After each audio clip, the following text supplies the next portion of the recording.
All right, gentlemen. So part two of today's show is actually going to be a fun one. It's something a little bit different than we've done in the past. And ESPN recently put out an article basically called "What If," and they took a look at a bunch of the teams that are vying for a national championship in 2025, and they came up with what ifs. So like, what if this happens, and what if this happens, and what if this happens? And so we're going to kind of break that down. We're going to talk about Notre Dame first in this next segment, and we're going to go into some detail about the three what ifs that this writer had for Notre Dame. We're going to break those down, and then in the next part of the show, we are going to talk about the other schools that were written about in this article, and we're going to go through their what ifs. And so take a bit of a larger college football view at things. So we're going to focus on Notre Dame first, and then we're going to go back and we are going to look at the rest of the teams that were in this article. So something kind of fun, something we haven't done before, and I'm kind of looking forward to it. So without further ado, let's just jump into this thing. So this is an article, and I want to give credit where credit is due. Bill Connolly wrote this article. It's over on ESPN. It's a good read. We're going to break it down for you, so you don't even have to go over there. We're going to tell you kind of how things went and what that looks like. But there are some what ifs for Notre Dame, and basically, if they can answer these in a positive way, then Notre Dame is a national championship contender, essentially. Is that basically? Yeah, I mean, it's more of like, hey, here's the top teams in the country. For these teams to reach their full potential, they need to, these three questions will be, if this happens, if this happens, if this happens. And look, I give ESPN a very hard time, and I definitely give Bill Connolly a very hard time because I think the SP Plus is ridiculous. He references it a lot in this article. I get that, but that's not what he can't. There's no formula to look at the teams and say these are the three question marks. He had to break down the teams and come up with it. And Trevor and I were talking about this before the show. I thought he did a really nice job with this. Like, there's some things. Okay, I would have this. I would have that. There's things that you agree or disagree with, but like, it's very well researched, very well written. Yeah. It was stuff that there was nothing on there that I was like, what is he talking about with Notre Dame or anybody else? It was very well done. And so, like I think Trev, you said it to me before the show, credit where credit is due. This is really good. And I hammer ESPN because they deserve it, not because it's fun or I enjoy it. It's because they deserve it. But when they do something really well produced, then they should get credit for that too. And that's where this came from. But it also sparked, because it was well written, it sparked some interesting conversation because there are ifs for Notre Dame. And I want to talk about the three he came up with, but then also maybe some other things that we think are there. And I didn't notice him talking a lot about injuries. So I think some things are just assumed. Obviously for everybody, it's you got to stay healthy and all that kind of stuff. But you guys ready to kind of kick off the first one? Absolutely. He talked about. This is a no-brainer. I mean, yes, it is. This is like, okay. I mean, look, what is CJ Carr going to do? Right. I mean, that's really the big thing. And I think when you look at this season, it makes sense for someone to say, hey, look, if you're talking about Notre Dame, the first thing you're going to talk about is their quarterback. I totally get that. And then kind of looking at what he said specifically, just to give you guys a little bit of a sense of it, Notre Dame had three ifs. It says if CJ Carr is ready. And basically he talks about, decent size, good arm.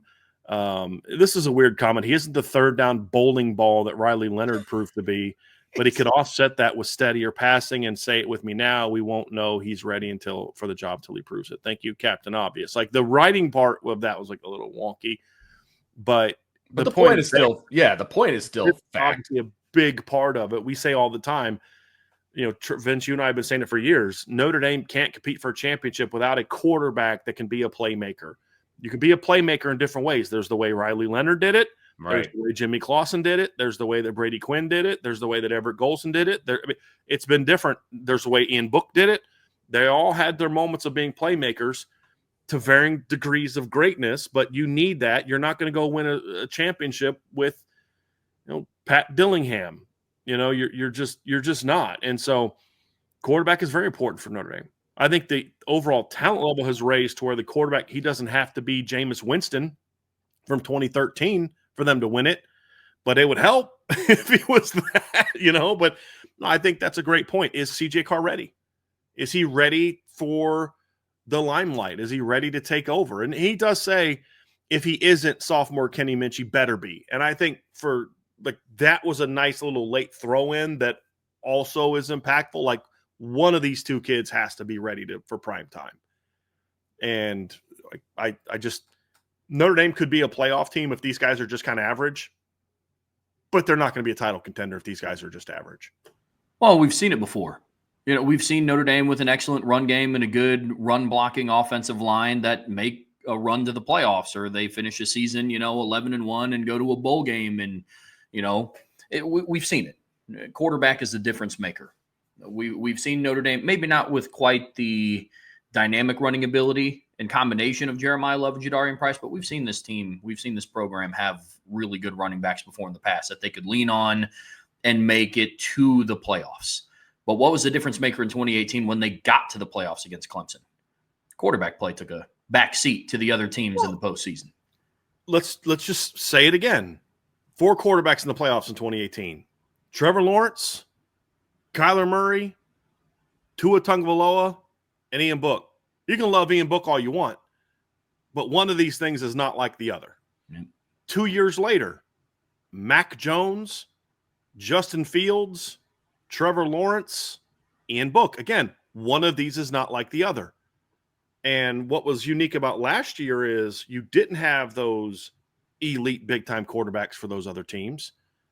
And you could argue that Notre Dame had the best playmaker quarterback of anybody in the playoff, and lo and behold, or of the Final Four, and lo and behold, Notre Dame gets into the championship game, plays for the championship. It's not a coincidence. No, not at all. Quarterback is going to be the difference maker for this program this year.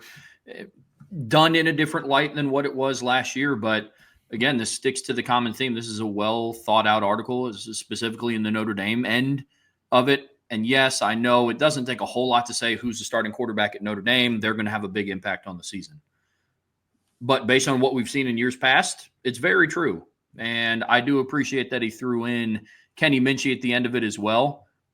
Wished it was more open because we're going to talk about it when we get to the Alabama portion. But they brought up the fact that in the headline of Alabama's, one of their questions is Ty Simpson or anyone needs to kind of be ready for their moment. It's kind of the situation that Notre Dame is in as well. But I understand going with the name CJ Carr, get you more clicks. I get it. But no, it's very true. It's very, very true. Quarterback is going to be make or break the difference for this team, right? If they have elite quarterback play, they're going to be running into the national championship hunt. If they have average quarterback play, I still think this team, like you said, is good enough to go to the playoff, but they're probably not going to do a whole lot once they get there. And so, we were asked yesterday, does a 10-2 Notre Dame team make the playoff? Obviously, there are a lot of other surrounding circumstances that could push that to a yes or a no. Overall, I said probably. Yeah, probably. But you're also probably going to be on the road someplace, in the first round, fighting for your life, right? So there's a difference. And I think it does come down to a myriad of other things. It comes down to quarterback play. And so I think this is, while maybe the most obvious what if, it's absolutely the most important what if, in my opinion. So I think that he nailed it on this one. He nailed it right on the head. The second what if question that was in this article is, if the new receiving core is better than the old, what say you on that one, Bryan? Very fair. Look, I think it not only needs to be better, I think it needs to be a lot better. And the reason I say that is, look, last year Notre Dame made the title game with a solid receiving core, and it was solid. Yeah. And you had some guys step up in the postseason. Jordan Faison was excellent in the first 2 rounds. Jaden Greathouse was special in the second 2 rounds. But the thing that we have to understand as Notre Dame fans is what worked last year doesn't necessarily work all the time. Notre Dame was good enough to get to the title game last year with certain things, but would that have been good enough to get there in 2020? Would that have been good enough to get there in 2021, 2018? That's a different conversation to have.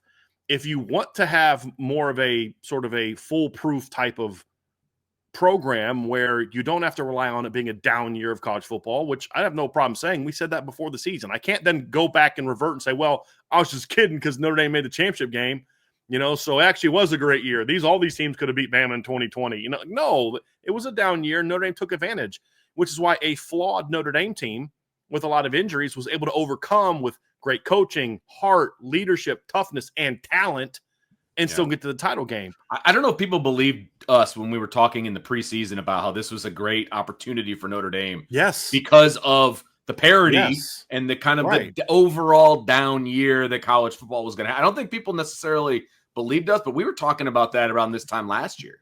Mm-hmm. And Notre Dame took advantage. Now, they had to overcome a lot to get there. And that's what made last season so impressive. You lose your starting center, you lose your starting left tackle, you lose your first and second string Viper by the end of the third game, you lose your All-American cornerback. You have a kid that steps up and plays great football, D tackle for the first 5 games. He's gone. You lose your All-American defensive tackle in the first round of the playoffs. So you didn't have to beat Georgia and Penn State without him. It just was like one thing after another, and they still were able to overcome that and get where they got to. But the point is, you can't just assume that's the recipe for it every year. And hey, guys, guess what? You didn't win a title. At the end of the day, you still have to go out and improve and get better. And in order to do that, you have to look at the areas where were we good enough to win a championship and where weren't we on a consistent basis, and we got to improve there. And that's why they went out and got Malachi Fields. It's why they went out and got Will Pauling. It's why they hired Mike Brown, who's considered one of the better teachers and at the position in the game. And so this position has to not only get better, but I think if Notre Dame's going to be the team that goes and wins it, you need it even more because of the quality of the competition. But number 2, you don't have Riley Leonard at quarterback anymore. You can't just put it on his shoulders and his legs to win it. You've got quarterbacks, whether it's Kenny or CJ, because I want to look, I know we all talk about Kenny's athleticism and get him a sub package. Kenny Minchie is not a running quarterback. He is an athletic passing quarterback. He gives you some dual threat ability, but he's not Riley Leonard. He is a passing first quarterback. CJ Carr is a passing first quarterback. So in that scenario, you need receivers that can get open, make plays, win one-on-ones, dominate in the boundary, win in space, make plays down the field. You need more of that. And so if this team is going to be to that level, I do think that 1 and 2 go together. Is these quarterbacks ready? Hey, guys, and I mean, Bill Connolly says it well. He's not Riley Leonard. I thought, well, he didn't say it well. He said it clunkily, but the point is very valid. He's not Riley Leonard. You are going to add more to the pass game, but if you're adding more if you're relying more on the pass game, but you don't have better pass catchers, that's going to be a bit of a problem, as we saw in 2023, which I think the receivers caught a little bit too much flack in 2023, but there were plenty of moments where they weren't good enough. And that when you had Sam Hartman at quarterback, it killed you. Your pass protection wasn't good enough. And with Sam Hartman at quarterback, it killed you. With Riley Leonard at quarterback, you could overcome it. You won't have that this year. No, you're not beating Georgia in the Sugar Bowl if you pass for 80 yards this year. Just not.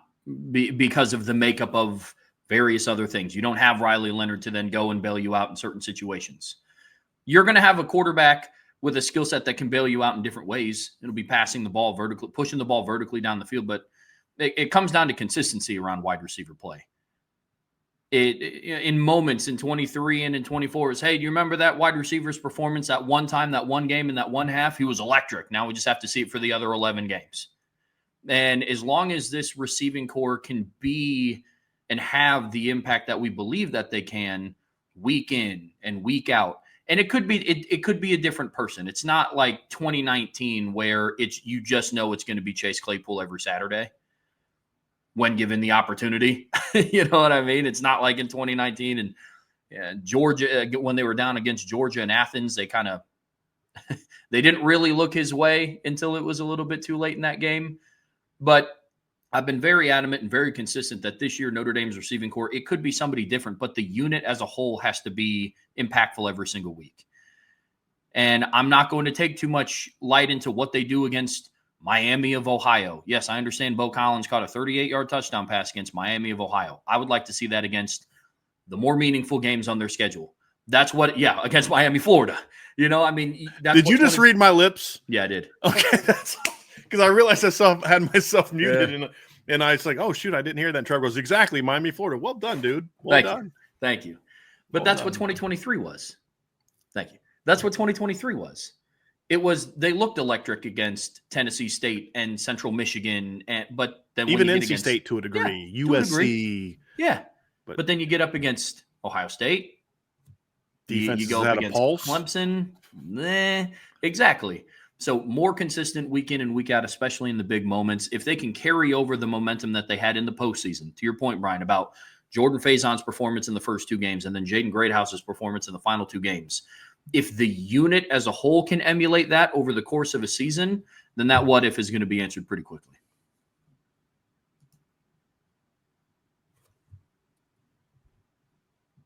I like this wide receiving core. I think that there's a lot of talent there.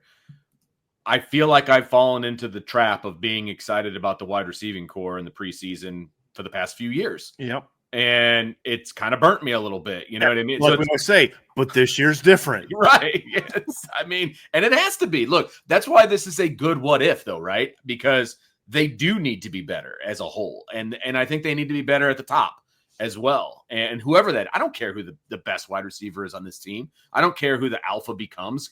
You've got people that think that Greathouse is going to be the alpha. You got people that think that Fields is going to be the alpha.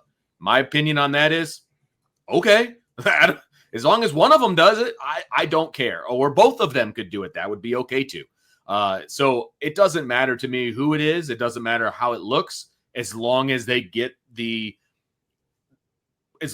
what they need to out of the wide receiving core. That's the most important thing to me. And look, the quarterback play goes a long way to that. We get it. Riley Leonard is not necessarily a pass first guy, and that's not the way his game played out last year, and that's fine. The offense is going to look different this year. Plain and simple, right? I mean, it just is. And so people need to get used to that. The wide receivers are going to have a lot to say about that. They're going to be forced into situations where they're either going to be really good or it's going to be obvious that the wide receiving core isn't where it needs to be. Like, that's how I feel about this wide receiving core. So, yeah, they need to be better than they were last year. There's no doubt about it. And I think they will be. I think this what if will be answered in a positive way, but it's still a what if going into the year. And I think this is a good what if for this offense. And I'm excited to watch them for sure. I think the difference between this situation and past situations, and why I think you're starting to see Notre Dame even getting more national love at receiver. I mean, we're seeing people rank their receivers in the top 10 units. One magazine didn't rank him in the top 10, but they had their 2 best receivers ranked 9th and 16th in the top 20 nationally at receiver when you look at Lindy's. The reason is because the difference between this receiving core and past receiving core. So, like, for example, last year, it was if Bo Collins can be better than he was at Clemson, if Jaden Harrison can show off the speed and become the playmaker, if Chris Mitchell can make the transition to the group of Power 5 level. In 23, it was if Tobias Merriweather can break out, if Chris Tyree can make the transition from running back to receiver, if the freshman class can help you out. I say those things because if in 2022, if Lorenzo Styles can break out, if Deion Colsey can break out, if Braden Lindsey can be healthy for a full year, well, only one of those 3 things happened. Braden Lindsey was healthy for a full year and was pretty good. And I would have loved to have seen, like, I talk about we always say, well, if you could have this great player, well, if you don't let me give me a great player, if you just let me have 2022 version of Braden Lindsey on this team, I'm pretty fired up. Yeah, he was on a mission that year. Oh, yeah. Yeah. But my point is this. Those ifs were all about people doing things that we hadn't seen them do yet. I think the reason there's more optimism about this is, well, I just need Jaden Greathouse to keep being the dude he was in the postseason. I just need Malachi Fields to do what he's already done at the Power 5 level for 2 seasons. I just need Will Paulding to do what he did at Wisconsin 2 years ago. Like, that's it. Just do what you've already done at the Power 4 level. And I think that's why there's a greater sense of optimism that this is different, is because it's not about, we're not looking for breakouts. We're just looking for, dude, just keep doing what you're doing. And I think that's what does make it a little bit different. Of course, we do need to see it. Sure. But that's what I think makes it a little bit different is that there's more proven commodities here. If 2021, if Kevin Austin breaks out, Sure. If Javon McKinley can break out, if Ben Skoranek can take his play to another level. Well, Javon did break out. Ben, I don't know, he took his play to another level. He was healthy and was at least as good as he was in Northwestern. It was a solid football player. But the reason that there's the receiver play was up and down is because there were so many ifs going into each season. Yeah. And your entire 2021 pass game success was dependent upon Michael Mayer and Kevin Austin playing well. When Kevin Austin didn't play well, they didn't throw the ball very well. You're not in that. If you want to put all your attention on stopping Malachi Fields, well, what's your game plan for also stopping Jaden Greathouse and Jordan Faison and Will Pauling and guys?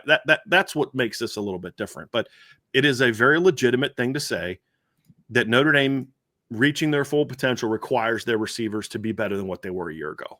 Like, that's a very fair thing to say. I will go out on a limb here, and look, we get one full practice that has been out there for fall camp. I think when we do a show on next Thursday, when we do our show talking about practice, we're going to talk about wide receivers, because when we get to see a practice where there's no pads and that kind of a thing, one thing that will stand out are skill positions, and they will throw the ball around, and I don't care who the quarterback is, who's throwing them the football. I think we're going to have a nice discussion, Bryan, about what we see from the wide receiver room. That's just, again, there's only so much you can see at those kinds of practices, but at the same time, I have a feeling we're going to have something to say about the wide receiving room, and it's probably going to be positive. Well, the good news is if they are playing well in fall camp, we'll know it's legit because of who they're going against. And there were some years like, man, these receivers look pretty good. And then you found out in the season, like, oh no, the secondary is not very good.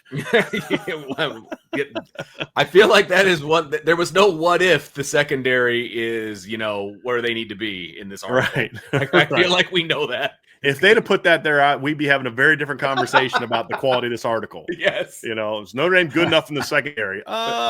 Delete. You're an idiot. I was about to say, we would still be talking about the what if article. It wouldn't be like very this. differently. Yes. You know nothing. Blanks, blankety blank blanks. Yeah, it would not be good.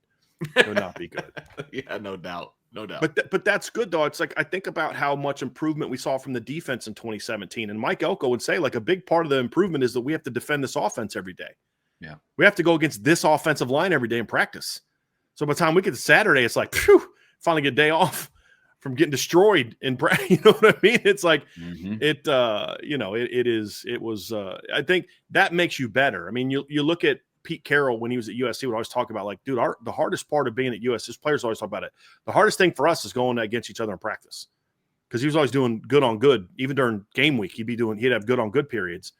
So by the time you get to Saturday, it's like, well, that's nothing. Like, I've been going against Leonard Moore in one-on-ones all week. Like, with all due respect to your 5'11" corner, this ain't nothing. You know what I mean? Like, I'm gonna wear you out. Right. So. That's where I agree with you, Vince. I tend to agree with that. I think the proven nature of it, the fact that they are being challenged the way they are, gives me optimism that they're gonna be better than maybe some people expect. Speaking of the defense, since we were talking about the secondary, the final what if for Notre Dame in this particular article was if the new defensive coordinator clears the bar. And I think that is a legitimate what if for this team. He went into some detail about how he didn't believe that the Al Golden hire was a good one and admitted that he was wrong. Which we have as well. Yeah, no doubt. Like, not that we thought it was a bad hire. It was like, right. I don't know. Like, it was I like have some questions. The guy hasn't called a defense in like almost 20 years. You right. know, it's like he's been in the NFL. Like, he was the running backs coach like 5 years ago in the NFL. Like, it could work out. I don't know. It's a gamble. Yeah. And I think that's what I didn't think he took it as it was a bad hire. He said it wasn't particularly creative or an inspiring move. And I think that was fair to say. Yeah. And he also says that about this. And he said, shows what I love the comment, shows what we know. I love that legitimate humility you're showing there. Because like we said, same thing, like, well, glad we got that one wrong. Because we did got that one wrong. Yep. I mean, you could say you didn't get it wrong because you didn't say it was a bad hire, but I I wasn't fired up about it. Right. I was a whole lot more bummed when he left than I was excited when he got hired. Oh, absolutely. And we saw it coming a mile away too when he was leaving, and it's just like, no. Yeah. 100%. But Chris Ash coming in as the new defensive coordinator. We chatted about this last night. Stand on business, baby. I love it. I love it. But I think that plays into the if, though. That comment does play into the if. 100%. Yeah. And we talked about this last night. It's like, okay, we don't know necessarily what Chris Ash is going to do with this defense, but I like the situation that he's in because he's not really going to have to worry about the Jimmies and Joes. He just needs to worry about the X's and O's. You know what I mean? So he is in a situation where, okay, we're all fans, analysts, whatever. We're all going to be comparing him to Al Golden. And what does that look like in game one? We won't really know the answer to that until we see games and what the in-game situation looks like. I think this is probably of the three, the one that I want to get your thoughts on this, Trev. Of the three, this is the one that I think is the one that I have the biggest if on. Like if I was ranking them and when I mean if, I mean the certainty with which I think the if will be answered. CJ Carr the quarterback is the biggest if as far as importance you could argue, but it's not the one is at the top of my list of the ones I have the least confidence in. I have a great deal of confidence that the starting quarterback is going to be good because if CJ starts, I think he's going to be really good. If Kenny somehow beats CJ out, like, how good do you have to be to do that? So like, I'm not worried about the quarterback position. I'm honestly not worried about the receiver position. This is one that is a little bit to me, like they're going to be good on defense because of the talent, but good doesn't win you 3 to 4 playoff games, especially with a redshirt freshman first-year starter quarterback, in my opinion. Yeah, this is the what if that I am the least apt to answer. Yeah, because I can come up with reasons why I'm confident in CJ Carr. I can come up with reasons like we listed out why we're confident in this receiving core. And outside of the, I guess as Vince would like to say, the hay being in the barn, I've been looking for a reason to bring that up in a show. I loved when you said that. I've been looking for a reason. But outside of having all of the skilled talent that they have on defense, how it's going to look is we're going to start finding it out together on August 31st and then throughout the regular season. We get some questions sometimes, BISO holds or mailbags, and they are valid questions. I don't want to knock the questions that we receive, but it's, what do you think Chris Ash is going to do on game day if this happens? And what is his play style going to be on game? I wish I had the answer because then that would make this what if not as high up on the list for me as it is currently. And we're just going to have to kind of ride it out together and see what that starts to look like. And it's going to start on August 31st. Then we're going to learn some new things on September 13th. And then so on and so forth to where we're going to have we're going to have a stronger idea of what that's going to look like come the postseason. But it's a very similar spot that we were all in 2022. I wasn't doing this with Irish Breakdown in 22, but I had a lot of the same reservations about Al Golden. About I don't know what this is going to look like. I don't know how he's going to be on game day. I don't know how he's going to respond to certain situations or what his halftime adjustments are going to be. And it's hard to go based off of previous sample size, Chris Ash and Al Golden for different reasons. Al Golden because he hadn't done it on the defensive side of the ball in college in 2 decades. And then with Chris Ash, it's like, okay, well, the last time we saw him be a collegiate defensive coordinator, it did not go well. Yeah. But there's reasons for that. And so you just hope those reasons are valid. Exactly. Like we've talked about. But he hasn't had a good defense in a decade. Mm-hmm.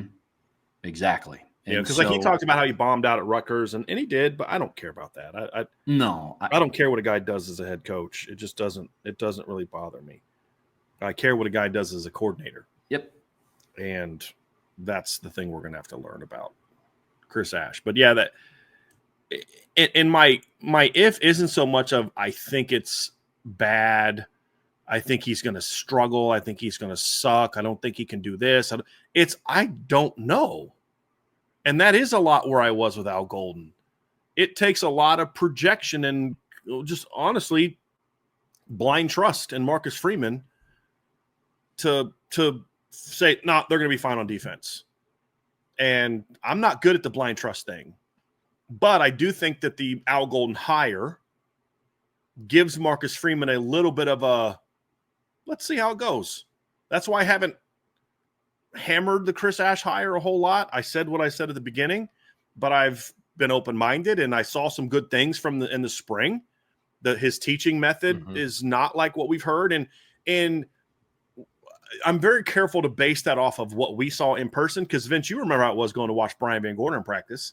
He was calm, didn't yell, but then you'd walk by practice when we were on our way to so it used to be like, so they'd have practice where they did out, but it was always outdoors before the indoor facility.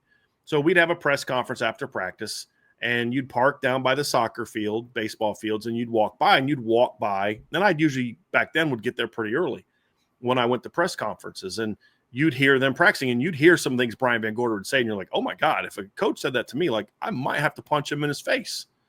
Like there's just principles involved in this one. You know what I mean? But when we were there, totally different guy. The reason that I'm believing that what we saw from Chris Ash is what is theirs because of the feedback I get from people that have always been really honest with me in the past about things like this. People who don't really have a reason to not be honest with me about it. And they're like, no, the kids love him. And that was one of the big concerns I had about Chris Ash is I didn't always hear that he got along great with his players at Ohio State. They respected his football knowledge, but not maybe how he embraced. And you heard that at Rutgers, and you heard that a little bit. But now we're hearing like, no, the kids love him. He treats them like adults. He teaches. It's a focus on. You're like, okay, cool. Maybe the time in the NFL did impact him positively in a way that it did Al Golden. And then also, Vince, you know me, I'm a big fan of build something that you can hang your hat on first, then add to it. And that's what we saw him do this spring. So in that regard, so far, so good. But none of that matters until like you guys said, how does he call plays in games? Right. How is he one step ahead of the offense, which Al Golden always seemed to be in a lot of games. And that's what made the title game so confusing was like, wait a minute. What is happening? Yeah. Because he was always so one step ahead of, it seemed, of the other team. And he was great at adjustments. Yes. I was just going to say that. Yep. And like, you know, like the halftime adjustments against Penn State. Look, Andy Kotelnicki outcoached Al Golden in the first 2 quarters of that game. Flat out coached Al Golden. Al Golden outcoached Andy Kotelnicki, and when I say that, it's the staffs as well, outcoached the Penn State coaches in the second half, which is why Notre Dame came back and won. Just like I felt that Tom Allen outcoached Mike Denbrock in the first half of that game. But Mike Denbrock outcoached Tom Allen in the second half. That's part of being a great coach. What kind of adjustments is Chris Ash going to make? Some people say, second half adjustments don't matter. Yeah, they kind of do. Are they what people make them out to be? Sometimes, no, not really. Because if your game plan is just toast, you're not putting a new game plan in at halftime. You're tweaking, you're making adjustments, you're putting in an emphasis. Hey, we only thought we were going to do this 20% of the time, but now we're going to do it 60% of the time. They're important, and the semifinal game showed that. But those are the things we have to learn about Chris Ash. But I will say what I have heard so far of what we can evaluate so far is positive. And I'm happy about. Now we just got to see him take that next step. And can he do it? I don't know. So those are the 3 of those ifs, guys. I want to talk before we move on to the national stuff. What are some things that, like, do you think that all 3 of these should have been the ifs? And if you were to remove one, what would you replace it with? Oh, so we can't add. We have to replace, huh? Well, yeah, because the way that it worked is there was teams that had 2 ifs, there were teams that had 3 ifs, and then there's teams with 4 ifs. Right. So so you could add one. You'd say, you know what? I'd have bumped them down to that 4 ifs category. So if you want to do that, you can. But if you're going to keep them in the 3 ifs, what would be the one that you replace? I'll start and give you guys an example. Okay. I understand where they're coming from with the receiver if. It's just not a big if for me because it's proven. It's not, I hope this guy who was good at Liberty or FIU or Troy is going to be able to do that at this level. Marshall. Right. I hope that this guy who was a solid player here can be a dude for us here, along with our relatively still unproven freshmen. I mean, Jaden Greathouse showed flashes as a freshman. Faison showed flashes, but they hadn't put it together for a full season. And so this is different. It's not a big if for me. I honestly would have my big if would be, can the offensive line stay healthy and improve in pass pro? I would remove the receiver conversation and I would put that one in there. That was 100% going to be what I was going to say. And the reason I was going to take out the wide receiver one was because the quarterback and the wide receiver are just too linked for me. You know what I mean? Where I feel like I could have gone with another one that had nothing to do with the quarterback and the wide receiver. So Does that more make sense? focus on the pass game. Yeah, Maybe like combine them into one. yes, in the pass game. Exactly Yeah, correct. that's fair. Yes, that's what I would have done. And then I would have put the O-line pass pro injury health as my one that I would have inserted, because that's, to me, overall, of all the ifs that could be possible with this team, because of who is going to be quarterback or not going to be, like whether it's Minchie or Carr, doesn't matter. They're both throw first quarterbacks. We said that earlier. They need to be protected. They're not Riley Leonard. And people who say, do you think the numbers were skewed because, Riley Leonard was this and that? Yeah, to a degree, yes. And so that is a more important if for me, because if they can't get that figured out, then the wide receiver production and whoever the quarterback is, the importance drops a little bit because they can't throw the football. You know what I mean? So that's exactly what the direction that I was thinking to go. And that is my biggest if overall. That would have been my number one, to be perfectly honest with you, would have been O-line pass pro. That's my number one if. If they can get that figured out, I think everything else falls into place. What about you, Trev? Yeah, I would take out receivers. I'm with you guys on that sentiment. When you go back and you read the article, there's a lot of teams that just have trenches, like trenches conversations, and they cover both offense and defense. And I would put that absolutely as my number two. You can make the argument that the offensive line and the defensive line are the two biggest what ifs on either side of the ball for Notre Dame. And that's an interesting spot to be in when the identity of the program is they want to be O and D line driven. I think you have to use the most, especially now with the Charles Jagasaw injury, and then Jordan Botelho re-injuring himself, unfortunately, earlier this offseason as well.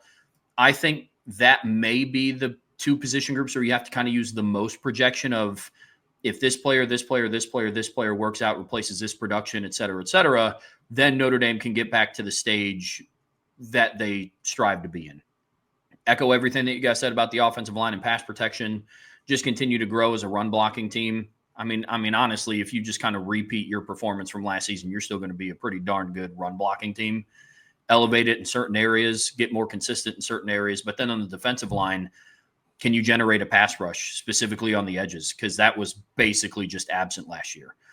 I know we, as some people who analyze the team, can say, well, yes, they're getting Bubakar back and Bryce Young's going into year two, but national perspective, which is what this article is, they don't understand that, Bubakar, because of his pass rush efficiency rating, is as what it was last year, and he was on pace to get X amount of hits plus sacks on the quarterback.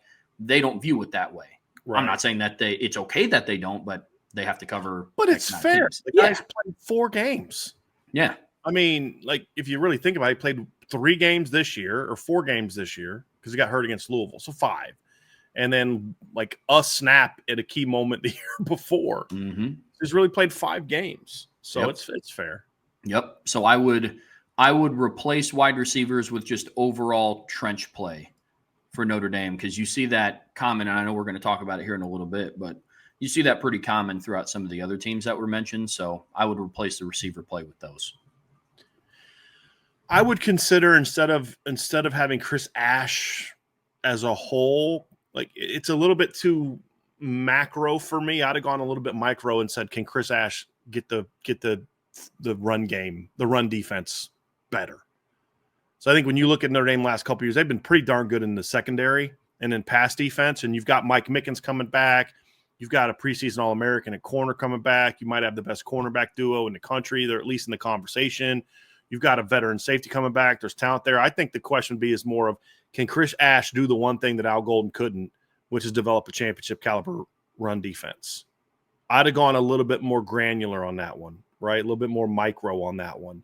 But the premise is still the same. Is this going to be a good hire? If he is a good hire, part of it will be him improving the run defense. So, but I would have maybe gone a little bit more. I'd have fine-tuned it just a little bit for me. But overall, I don't think he was way off. I think it's very fair to have the 3 that he had. Yes. Absolutely. Especially from a national standpoint. You know what I mean? Like when you're, I think when it's a national writer, they take more of a macro view than a micro view. You know what I mean? Well, you kind of have to. Yeah. People are skimming through this, and then not everybody's going to know these teams. So you're taking more of a big picture. What's an interesting view? But I think all those things are also fair. Yeah, absolutely. It's like, no. It's not like he left Leonard Moore off of his, top players returning list. Oh, like another ESPN writer did. Oh, yeah. So, but no, I thought it was overall. I thought it was fair. Is there anything else that you would consider kind of looking at from the standpoint of, hey, this is something that's an if, big enough of an if? I think everything else is sort of minor. Yes. Who's going to start here? Who's right. going to? I think those are the main ones. Vince, I do like what you said though. Is maybe it would have been more instead of Carr and the receivers, put them into one and be like, look, can you develop an impact pass game with a brand new starting quarterback and a receiving core that has to prove itself? I think it's very fair. A championship level. And you're replacing an NFL tight end, a drafted tight end. I think that's a really fair point. Yeah. Very fair point. I actually like that. That would have been the way that I would go. So, like, if I were doing the three ifs, I think what you said, Vince, putting those into one, can the pass game become, good enough to compete for champ? Because we know they're going to run the football. Right. It's like I don't have an issue with I'm not concerned about this offensive line from a run blocking standpoint either. No. Like we never I don't know if Anthony Knapp and Billy Schrouth and Ashton Craig and Emil Wagner and Sullivan Absher are going to be able to open up run lanes. Guys, I watched them do it all year last year. Right. It's like, and that was with Anthony Knapp as a true freshman, and Emil is a first-year starter, and Billy's a first-year starter. I'm not worried about that. Is can you protect the quarterback? So I think that would be, and you could even say throw that into that first note. That's part of the pass game thing. You could even go there. But then also the as we talked about, the pass pro part, if you want to put second, then Chris Ash being a legitimate one, but more so harnessed on the run defense. Love it. So if I was going to put an extra one, little tip of the cap to you, Vince, your favorite topic. Can you make kicks? Yeah. Look, if your schedule's a little tighter, you may have some tougher games where you're going to need your place kicker. And look, whatever the reason why, we all agree. The only reason Mitch Jeter struggled in the regular season last year is because of the injuries. Yeah. Yep. We saw what Mitch Jeter is capable of against Texas A&M and in the playoffs. Correct. That's who Mitch Jeter was. When it mattered, to be honest. Right. Yeah. During that stretch where he was injured, he struggled. Mm-hmm. But it happened. Whatever the reason, it happened. Mm-hmm. Well, last year you were turning to Zach Yoakum and a guy who literally hadn't kicked in almost a decade, Eric Goyens. Now you're turning to a freshman, but a freshman with a monster leg who was arguably the best kicker in the country. Arguably. He was in the conversation. Mm-hmm. I think that was a very underrated move by Notre Dame this offseason. Getting Eric Schmidt late was a very underrated move because now, maybe Marco is the guy you turn to Marcelo is the guy you turn to if Noah Burnett gets hurt or doesn't pan out. But the only way you're turning to Marcelo is if he's better than Eric Schmidt. Mm-hmm. So there's just more confidence overall in that, but that's something that at least worth because a lot of people say Notre Dame's schedule is tougher this year. Well, if it's going to be tougher this year, then you may have to rely on your field goal kicker to be a little bit more clutch than it was last year in the regular season. Yeah. But maybe people don't think about that because they only remember how good he was in the postseason, and against A&M, which is fair. Mm-hmm. It's very fair. Massive kicks in the postseason. Massive. Okay, so that's going to do it for this part of our review of the ESPN article talking about the what ifs around college football. And we are going to expand our horizons in the next section. But before we do, make sure you hit that like button, that subscribe button, that notification bell, share with your family and friends. And of course, jump on the boards.irishbreakdown.com. If you weren't with us before, there is some great intel leading into camp on the boards right now. Half of the offensive version is out and published. More to come. The second part of the offense will come out tonight. Defense will come out this weekend. So I'm telling you, folks, if you want to be ready for camp, you need to jump on the boards at boards.irishbreakdown.com. Be a member of the premium message board. It is worth your time. And we've been having some really good discussions about what we want to put on the boards during football season. It's going to be different, and it's going to be the best. So I'm just saying you might want to head over there. Just throwing it out there. So definitely boards.irishbreakdown.com.